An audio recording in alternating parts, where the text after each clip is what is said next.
তো hello guys, তো আমরা গিয়েছিলাম তৃতীয় সোমবারে তারকেশ্বর। তো সেটাই নিয়ে আজ কিছু মজার এবং ভালো ভালো জিনিসের নিয়ে কথা বলবো। তো আমি হচ্ছি বাঁকুড়া জেলার একটি ছোট্টখাটো গ্রামের ছোটখাটো ভিডিও ক্রিয়েটার। তো সাপোর্ট নাই তবুও ভিডিও বানাতে থাকি। তো তোমরা যারা যারা আমার চ্যানেলে নতুন তো তারা সাবস্ক্রাইবটা করে দেবে আর ভিডিওটা শেষ পর্যন্ত দেখবে। যদি ভালো লেগে থাকে তো একটি লাইক আর কমেন্ট করে দেবে। যাক কেমন হয়েছে। তো চলো আর বেশি কিছু বলবো না, তো শুরু করা যাক। তো আমারও ইনস্টাগ্রাম আইডি রয়েছে, তো আইডির নাম MK শুভজিৎ। আর যারা যারা ইনস্টাগ্রাম চালাও তো তারা ফট করে যাও আমার অ্যাকাউন্টটা ফলো করো এবং ভালো ভালো ভিডিও পেতে। পর আমরা বাড়ি থেকে বেরিয়ে পড়ি ট্রেন ধরার উদ্দেশ্যে। তারপর আবার স্টেশনে পৌঁছে যায় রানীগঞ্জ। তারপর আমরা কিছুক্ষণের মধ্যে ট্রেনেও পেয়ে যাই। তারপর ট্রেনে চেপে যায়, কোন টিকিট কাটি নাই কারণ টিকিট কাটার টাইম নেই, ট্রেনটা চলে যাবে। তারপর আমরা বর্ধমানে স্টেশনে চলে আসি। তারপর ট্রেন থেকে নেমে পড়ে দেখি বাবারি এটা কোথায় চলে এলাম, এত ভিড়। তারপর ভিড়ে ভিড়েতে চলে গেলাম শেওড়াফুলির ট্রেন ধরতে। ওইখানেও কোন টিকিট কাটি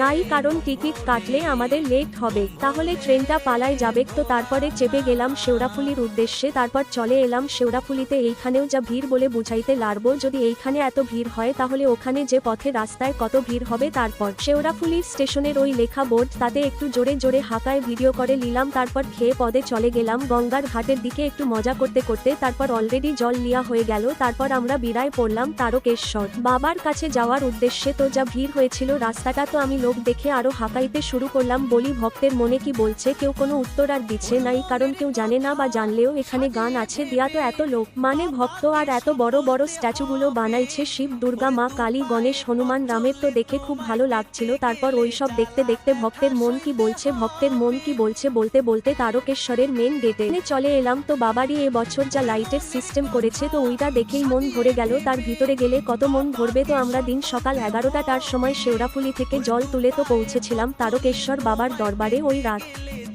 11টার দিকে। তারপরও ওইখানে পৌঁছে পর বাবারে 13টা রেল গেটের মতন গেট করেছে। তো এখানে আরো দাঁড়াইলাম 6 ঘন্টা, যেখানে 8 ঘন্টার রাস্তা সেইখানে আমাদের লাগলো 6 ঘন্টা। তারপরে আমরা জল ঢেলে বেরিয়ে গেলাম পুকুরের পাশে হয়ে। তারপর সবাই সুইচ অফ হয়ে গিয়েছিল, আমি বাদ দিয়ে। তো এইখানে মিনি ব্লগটা আজকের মতন শেষ। তো বন্ধুরা, আমি বাঁকুড়া জেলার একটি ছোটখাটো গ্রামের ছোটখাটো ভিডিও ক্রিয়েটার, সাপোর্ট নাই তবুও ভিডিও বানাই থাকি। তো তোমরা যারা যারা আমার ভিডিও দেখছো তারা একটু হলেও সাপোর্ট করবে।